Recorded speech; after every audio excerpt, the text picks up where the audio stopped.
लकड़हारा और सुनहरी कुल्हाड़ी की कहानी। एक समय की बात है, जंगल के पास एक भोला नाम का लकड़हारा रहता था। वो जंगल में लकड़ी इकट्ठा करता था और कुछ पैसों के लिए उन्हें पास के बाजार में बेच देता था। एक दिन की बात है, वो जंगल में पेड़ की एक डाली काट रहा था। तभी उसके हाथों से उसकी कुल्हाड़ी पास की एक नदी में गिर जाती है। नदी बहुत गहरी थी और तेजी से बह रही थी। उसने बहुत खोजा लेकिन उसे कुल्हाड़ी नहीं मिली। अब उसे लगा कि उसने कुल्हाड़ी को खो दिया है। वह दुखी होकर नदी के किनारे बैठकर रोने लगा। उसके रोने की आवाज सुनकर जल के देवता प्रकट हुए और उस लकड़हारे से पूछा कि क्या हुआ। लकड़हारे ने उन्हें अपनी कहानी सुनाई।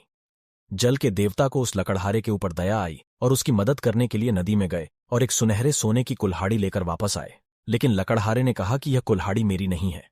जल के देवता फिर से नदी में गए और अब की बार वो चांदी की कुल्हाड़ी लेकर वापस आए। लेकिन इस बार भी लकड़हारे ने कहा कि ये कुल्हाड़ी उसकी नहीं है।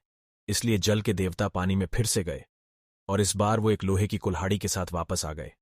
अब लकड़हारा मुस्कुराया और कहा कि यह मेरी कुल्हाड़ी है। जल के देवता लकड़हारे की ईमानदारी से प्रभावित होकर उसे सोने और चांदी की कुल्हाड़ियां भेंट कर दी। लकड़हारे ने उन्हें प्रणाम किया और वह जल में गायब हो गए। दोस्तों, इस कहानी से हमें सीख मिलती है कि हमें किसी भी परिस्थिति में अपनी ईमानदारी नहीं छोड़नी चाहिए। ईमानदारी से हम अपना जीवन बेहतर तरीके से